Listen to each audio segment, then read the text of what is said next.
All right, we are going to I think it's going to be fun. We're going to dive into our doubters mailbox. And if you don't know what that is, on our app, we have a place for you to ask questions.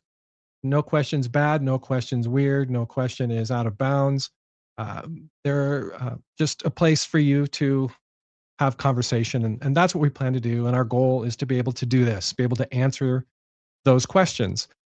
Well, this one um, is interesting. So as I dive in to the doubter's mailbox, a listener who sent me this question asked this: how can we know the resurrection actually happened?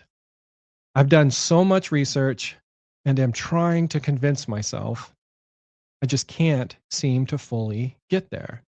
Now, that's an honest question and a good one.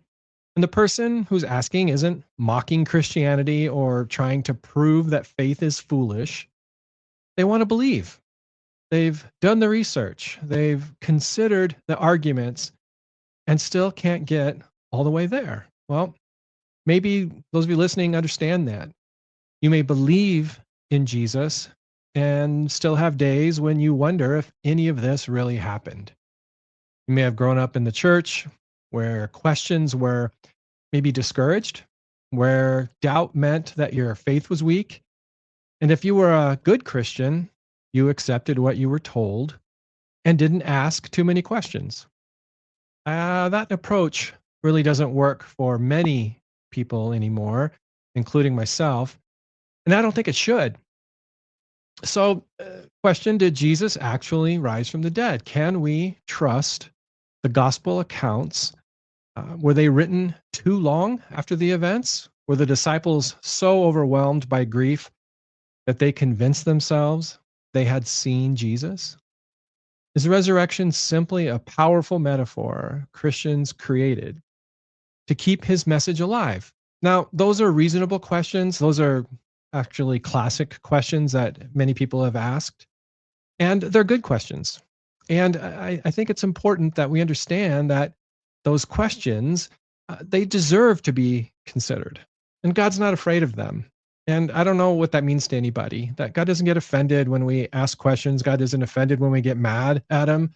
God doesn't get offended. I mean, he's had many people throughout history get mad at him and ask him questions. And it's good. It's interacting, it's engaging. So you don't have to pretend to be certain to be welcomed by Jesus. You don't have to have the corner market uncertainty to say, I know this is true. I believe it no matter what. You can't change my mind. I don't have any questions. That's not being genuine, right? And Jesus welcomes us anyway, because plenty of people, when we read the accounts in the Gospels, had questions for Jesus. And so for our church, our community, that's part of what we mean when we say All Saints is a community, a place for all who believe, doubt, and seek. So those are not necessarily three different groups of people. Believing, doubting, and seeking can all exist in the same person, sometimes on the same day.